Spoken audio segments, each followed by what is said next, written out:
Lotarg, our friends. Hey everybody, it's Jason Blaha here, and once again it is time for another work mode workout, and today was max effort bench day. So let's talk about it. But a quick reminder for those of you who enjoy watching these videos every day, please click like down below. It would be greatly appreciated. And if you could run down and hit like on my other videos I uploaded, that would also be appreciated. Today's a lot of volume. We're having to adapt to it. One of the things that I always tell people, I always come back a little bit weaker after deloads. I always come back a little bit weaker, particularly on pressing. And people always get into this conversation. I don't deload for training reasons. Okay, I don't deload for training reasons. I deload for personal, private reasons that have nothing to do with what I do on here. So, on the benching today, that felt heavy. The 277 plus 50 pounds of bands, it felt grindy at the lockout. I'm just doing training maxes right now to at least hit 90%, and I stopped there. Like, I'm not wanting to risk missing presses at this point. Okay, I need to get used to these really, really high volume training. I need to really bring up all the muscles involved with my benching. And we know what those are, and we'll discuss a lot of that through the training today. And I just need to get good, heavy training maxes in to where I'm hitting the upper threshold fibers. We're hitting at least 90% and chilling. And I'll try to start PRing those over time again. But I feel like with a lot of it, I really still am adapting to this amount of volume that I'm doing. Again, my pecs and stuff, even my triceps to some extent, get pretty lit up. I'm not quite used to the volume I'm doing, and I'm switching back over to these really high volume because I feel like that's what's going to bring the most to the table. I've got to just continue to work on body composition, hypertrophy, those things. That's the only way I'm going to get stronger from here, particularly on stuff like the benching. So that's where the focus is going to be, and I'm going to come in and hit one good training max on some different variations. And I thought about doing the football bar again, but I've realized, you know what, especially using the monolift, and I like the monolift because it's so easy on my shoulders. But I feel like with that bar with the monolift, I'm just risking if something goes wrong in the rack, I'm going to hit myself in the face when it turns down. So I decided not to do it today. I'm like, let me just go back and mess with the straight bar. And I can always rotate in some floor presses. I can rotate in my buffalo bar. But I can just do different bands and chains with it. Just get some good training maxes in and keep varying the max, right? Vary the movement so we avoid overuse. And today I kept it very, very bare bones with the lifts. We did close grip pressing, and I tried to pause most of the reps, and we did weighted dips. Now, side note, I did these the other day coming back, and I couldn't quite get 5x10. I got 10 on 2 sets, 9 on the others. I got 5x10 today. Each one felt like it was pretty much the last rep I could have done without really, really, really grinding. So, again, my strength isn't quite back where I'd like it to be, and I can tell a lot of times what muscles are involved with it. And I think what it comes down to is stuff like I cut out some of the best tricep movements I was doing. And I notice that is affecting my lockouts a little bit. And so I'm making some return to that today of doing the exact sort of tricep movements that I know have really helped me hit like the 345 and the 352 close grip bench earlier this year in the 2 different times I've done it. So, and I noticed trends there that definitely JM press matters a lot. But in the meantime, the close grip pressing and the dips, and like I've said, I think I'm just going to stick with keeping this simple. I'm going to work on increasing volume with these basic weights, right? 225 on close grip bench, 5 sets. I got 5x10 today. I want to work on getting to 11x10. Work on getting to 12x10. Or, not 11x10, 5 times 11. Then 5 sets of 12, and so on. And that will realistically put muscle on me. And now, people need to keep in mind, they're like, you're doing all this rep work. What's going on with max strength, though? But I'm doing maxes every workout. And that's the beauty of running max effort type training. You're still getting the benefits of lifting ultra heavy by doing a training max or a true max. If you do those at the start of a session, you're getting the benefits of really heavy lifting. As I've said before, that negates a lot of the benefits you get from 3s and 5s and things because it's superior for the reason you're doing them. And now I'm just going to focus on everything just being geared towards the most hypertrophy I can get in terms of still being able to recover from it without beating my body up. And I'm noticing, when I'm hitting 10 plus reps on the upper body lifts, and I'm doing really higher reps, even like 20s now on the lower body lifts, I feel a lot better afterwards. I'm not feeling beat up. I'm not feeling beat up, even though my volumes are very, very high. It's not burying me. Now, I'm always in a bit of fatigue, and I notice when I go to lift again, a lot of these presses, my chest and stuff is fatigued. My triceps are still fatigued when I get to them. But we have to adapt to the workload. But as we continue to adapt to that workload, we should be thickening up. I mean, this is a lot of volume, guys. On these upper body days, I'm doing 10 sets of chest presses, close to limit sets or at limit sets. 10 sets of rows. And again, they're all very bicep heavy rows because they're all underhand grip. And we're doing now at this point, as of today, 10 sets for triceps, using a couple different exercises. Now, people say, well, you're not using a couple exercises today for the rows. No, but I do a different type of row tomorrow. So ultimately, what do we have? We have 2 different training stimulus for each thing. And what do I tell people? What's the best exercise to build any given muscle is to use 2 different really effective exercises. That's the key. At least 2. And we're getting that. And that's not counting the varying loading on the maxes. But the other thing to look at too, we're going into all this volume after having hit a heavy single.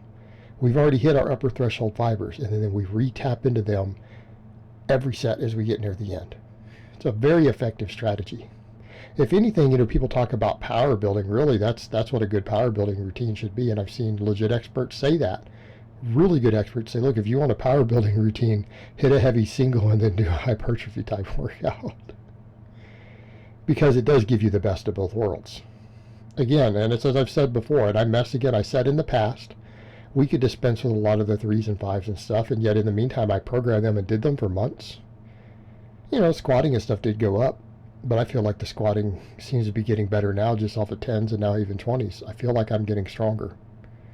So the point here is that this goes back to what I've told you guys in the past. A lot of times your rep ranges, once you're doing maxing regularly, a lot of times your rep ranges, as far as gaining strength off of it, may not matter as much. At this point, all your supplemental work is, are we gaining muscle in the right spots? So we did, again, 5x10 with the dips. I was hoping, based on the first set, because I felt like I had a couple reps in the tank there, that I'd be able to crank out more on the last set, but I got to the 10th rep and that's all I had on the last set. So I've got to work on this too. What's the goal going to be? Same thing. Take this 45-pound plate, get to sets of 11, get to sets of 12. Okay? Maybe even take all these to 15s. If we get to 15s, then we probably need to increase weight. We need to go up a little bit. So that's going to be what I'm going to do in a lot of these basic lifts, and I might need to vary it a little bit to avoid overuse. And it might be, instead of changing the bars on the benching for the close gripping, I might just do some floor press. And I might max on some floor press, because these all carry over really well for me for building bench. But the dips are there to build my pecs, secondary work on the triceps. So if you guys notice, I'm doing them in a very chest dominant manner. It doesn't mean triceps aren't getting a lot of work. I feel my triceps a lot, but I feel chest more, and I'm doing it as a chest exercise. All of those first couple of movements are there to be chest dominant movements that still give good tricep stimulus. And that's the idea. And today I decided to split my triceps up, and this is, again, it gets me some good workout density. I decided to do 10 sets of just straight barbell rows. You know what? I'm not deadlifting very often. I think I can handle it. Right? We can handle it. I'm only going to deadlift to maxes on a low frequency. When I'm doing that, I'm not worried about my lower back. If anything, the rowing will help me get better off the floor on the deadlift. It'll help me pop off the floor better because it helps you get tight. And then I did JM presses. Again, it was just 135. Now, people will notice I'm not doing them quite with the super strict way. Why? I was messing with the super strict way for just a little bit. You know what? I wasn't quite seeing the carryover that I wanted. And I have a lot of my lifters do them the super strict way, but then I'm looking, and there's a lot of guys like Eric Spoto. Watch Eric Spoto teach his version of the JM press. Watch Ben Pollock teach his version of the JM press. They're not doing it like JM Blakely is. And the beauty of it is, if you look at what Blakely says, he says, even if you do the exercise wrong, you're still going to get phenomenal carryover, as long as it's close to being a JM press. He's got his strict way of teaching it, and nothing but respect for that. You know, it's obviously been very, very successful for him, and it's been very successful for people that he works with. I'm not going to deny that. But there's also some very serious champions.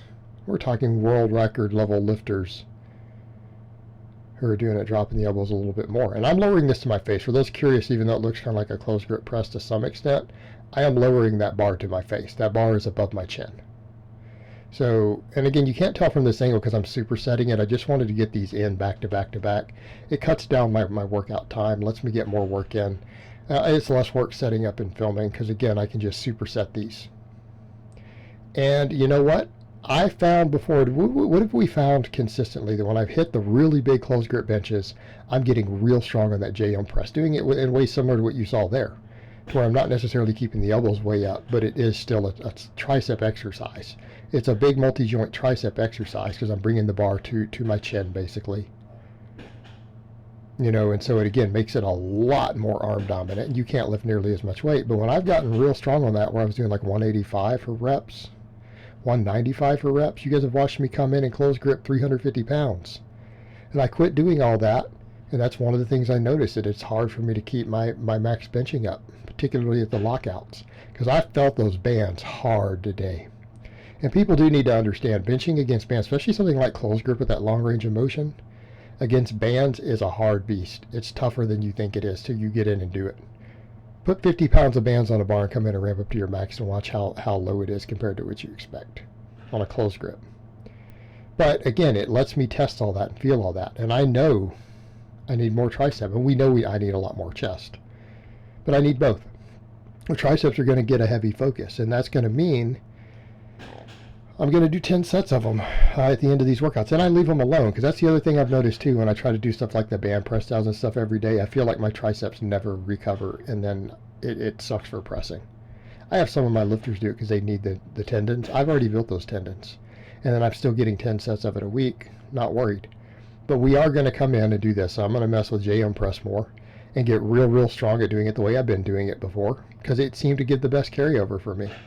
And I do feel the triceps big time, especially all around the elbow area. Okay, it hammers it hard. And I need that area to thicken up. We can look at it and tell it's deficient. I need that area to come up, to get my bench back up past 350, and then get it up higher, 365, 375, and so on. I'm going to have to overdevelop the triceps because I'm going to keep close gripping. And I'm going to build the chest with the dips and other stuff. And I'll eventually test it and see if I'm stronger with wider grip if I build all this. But I'm going to assume and plan for the fact that I might not be. So that means, yes, we need to be doing all the close grip work there, and then especially the dips for my pecs. But triceps are going to still be an ultra high priority. They're going to be a high priority. Because if I have to keep falling back to the close grip bench, I need more meat on those triceps. I need another inch or two on my triceps. And that'll help do it. And then as far as the rowing goes, again, supine rows. Some people are saying, why aren't you doing bicep work? I don't feel like I need it. Look, if I do 10 sets of supine rows, underhand grip rows, twice a week, biceps are pretty much near all they can handle anyways from that. Biceps are going to get stimulation. In fact, my biceps seem to be what limit me on these underhand grip rows.